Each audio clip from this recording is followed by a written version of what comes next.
Hello, this is Allie with the Perception Trainers, author of The Perception Diet, and today I want to talk to you about the importance of grounding. So, before I start, I want to ask you this question. Have you ever gone to a yoga retreat or gone to some sort of spiritual event or had like a weekend where you went somewhere and you got really, really buzzed and you felt this like high, this energetic high from your spiritual experience? Or even if maybe you fasted and you had this experience of really cleansing yourself and feeling really, really high, really on top of the world, and you feel this feeling of just like, everything is awesome, I feel at one with myself, I feel at one with the universe, I feel really inspired, I have this like amazing feeling and I want to keep it forever. And then you go home or you end your fast or you go to work or whatever you do, you kind of go back to normal life and you crash, right? You feel like all of those good feelings go away and maybe you feel even worse than you did before, right? And so I just want you to think, like, has that ever happened to you? And maybe that has happened to you over and over and over and over and over again. And so this is reason number one why I want to talk to you about grounding. Because this experience of having these spiritual highs followed by these crashes, these energetic highs followed by these crashes, these awakenings followed by the crash and landing back into reality. These things don't have to happen, and they are quite unpleasant, and they are unpleasant for a reason, because your soul, your energetic system is trying to tell you that there is a better way, all right? So when I was going through my Reiki training with my beautiful teacher, Ashley, she was so adamant about opening my feet. Okay, she was super, super adamant about always, always, always, whenever you run this energy. So if you don't know what Reiki is, it's essentially just a system of awakening yourself to higher vibrations of energy and allowing that energy to flow through you to yourself and to other people. And she was so adamant that I must open my feet, I must be grounded, I must allow this energy to flow through me and down into the earth, and I must allow the earth energy to flow up through me into my heart. And she was very, very particular in letting me know that grounding was super important.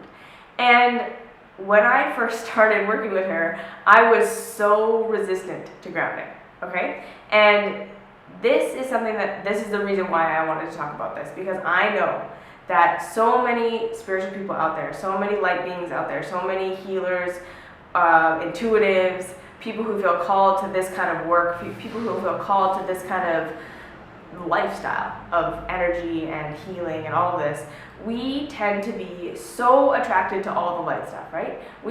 So kind of the way we describe it with the chakras is like we're all heart up, right? We want to be in this space, in this Kundalini, this yoga retreat, the Reiki retreat, the fasting, the meditating, the yoga, all of this spiritual energy. We want to be in this high all the time.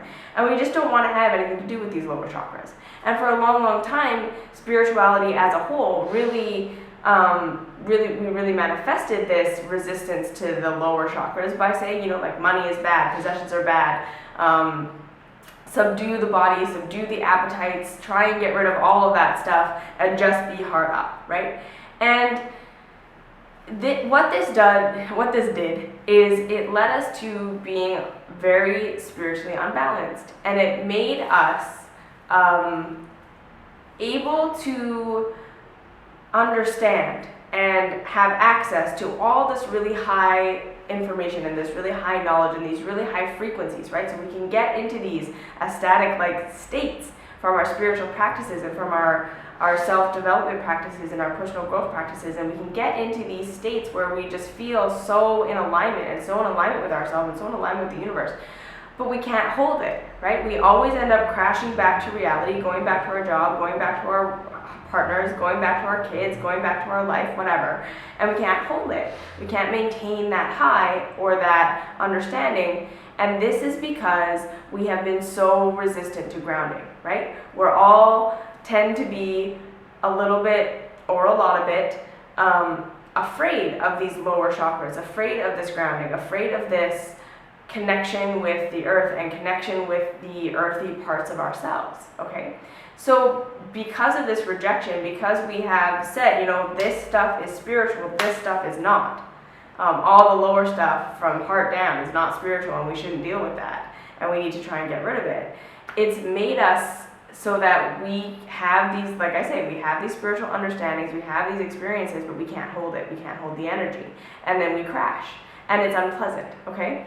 So the other reason that I want to let you know that grounding is so important is because if you want to be a leader or a spiritual teacher or a healer or a teacher or someone who works with other people at all, it is going to be completely and utterly just imperative that you know how to ground, that you know how to center your energy, that you know how to ground yourself down into the earth.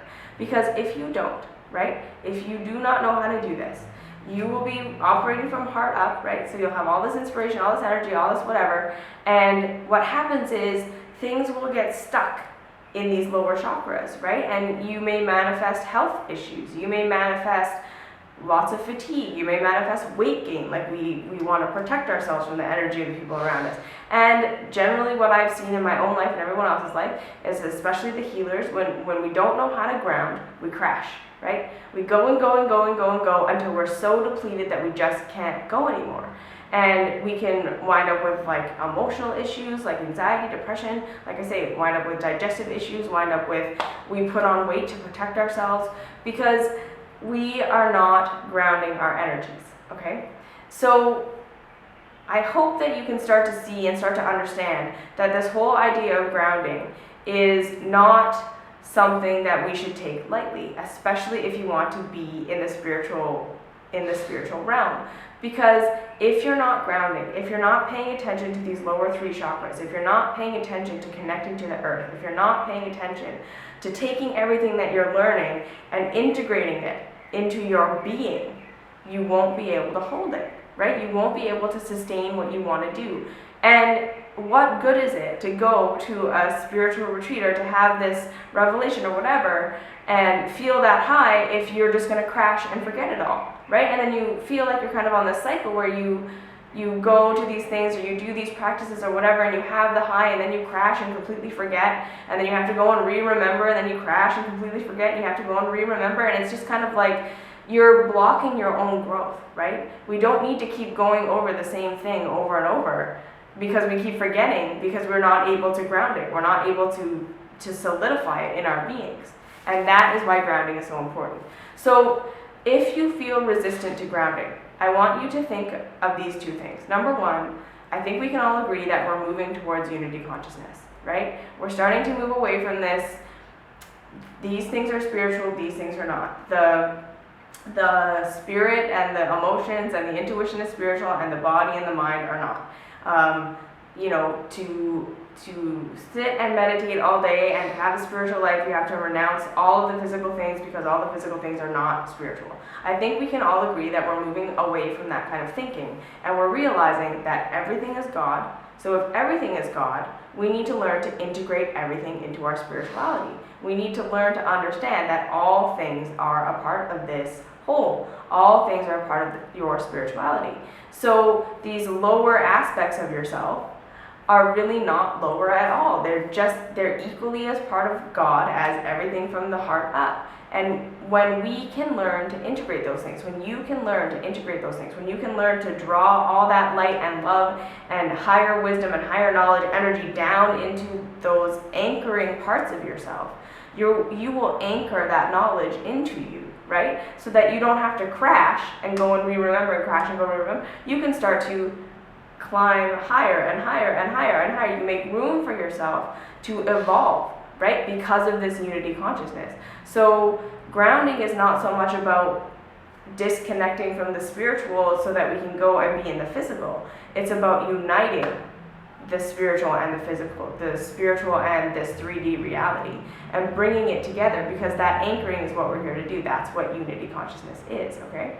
And the second thing is that it allows you to actually hold what you've been given, and it allows you to be able to offer service, to offer to others, to offer, and never burn out, because you have this constant source of, I'm drawing that energy down and I'm anchoring it in, right? You're creating, you think of yourself like a vessel, and you're creating a vessel that is strong, that there are no holes, right? When you're not grounded, you are the vessel that has all the cracks.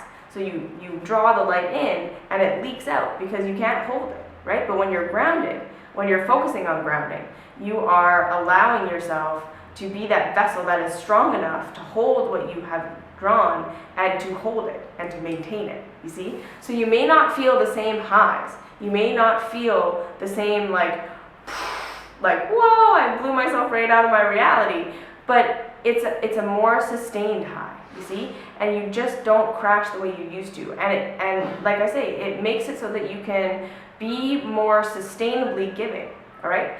The other huge benefits to these grounding practices that I've seen in my own life is it helps so that you don't need to have so many health issues, right? Because a lot of the time, we get sick as spiritual people, or as leaders, or as people who offer. We get sick, or we gain weight, or we whatever, as a way of protecting ourselves, as a way of shutting down when we've given too much and we haven't anchored and we haven't taken time to receive.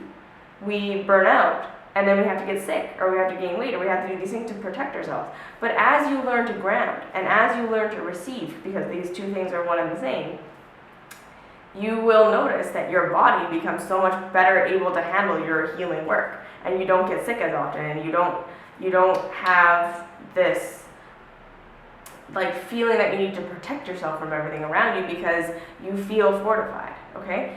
And so these are all of the reasons why I think that grounding is so important, and I want to offer to you that grounding is super important. That if you are a spiritual person at all, if you are on any sort of personal development quest, if you are on any kind of journey where you want to be a leader or a healer or someone who offers something to other people, that focusing on grounding and focusing on fortifying yourself and focusing on filling yourself back up and focusing on creating that vessel that can hold what you're drawing in is going to be so important for you to maintain and for you to be able to keep growing, right? Because otherwise you just go and crash, or offer and crash.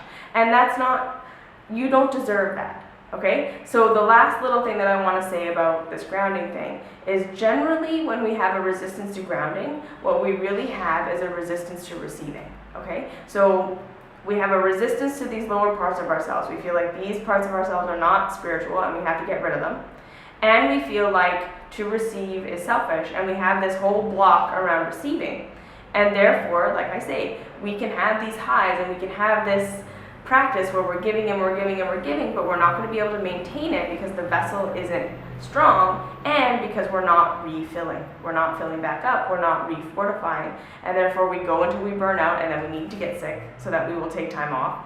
And that just kind of like fills us up just enough that we can go off running again, right? And that's not a cycle you want to be in.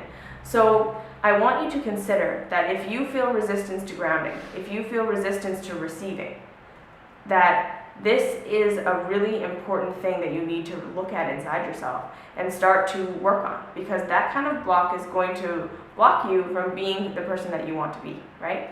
And if you're fully, completely focused on service, or fully, completely focused on these spiritual practices and living from the heart up, you're going to continue to find yourself in the same place over and over. You're never going to evolve. You're never going to become the person you want to be, because you can't. You can't hold it. The universe won't let you go to that space, because it would be damaging, right? It would hurt you to continue to be in a place where you had to offer and offer and offer and offer if you don't have something that fills you back up, right? So to just take some time and really reflect. If you have resistance to grounding, if you have resistance to receiving, why, right? Are you valuing yourself? Are you valuing your work? Are you saying that you are only as good as what you offer, and that to receive means you're being selfish, or that you don't feel that you're worthy of that receiving? Or if you feel like these lower parts of yourself need to be skewed and given away and ignored if you want to be a spiritual person. I really want you to reflect on that, okay? So really just take some time and reflect on all of this. So in the next video, I'm going to give you a grounding meditation. But the reason that I wanted to talk about all this first is because I know if I had done the grounding meditation first, everyone out there who's spiritual, who has these resistances to receiving and has these resistances to building the vessel in these lower 3 chakras would skip over it. They wouldn't do it. And so I wanted to talk about this so that you could start to reflect on yourself, because I know that when you start to ground, you are going to become the person you want to be. You can hold the energy that you want to hold and you can go higher, right? This tool is this is what you need to become who you want to become. So I want to give it to you, but I want you to want to take it, you see? So just think about that, all right? If you have any questions, comments, concerns, please leave them down below. And like I say, in the next video, we're going to do a meditation on grounding, and I just want you to reflect, and especially if you feel resistance to it, then you definitely need to do it, okay? So that's just the caveat that I want to give there. So if you like this video, if you want more videos like this, subscribe, tell me what you want down below. Find me on Facebook, I'm Perceptive Trainers, on Instagram, Ali_Perceptive Trainers, and I'll see you in the next video. Thanks.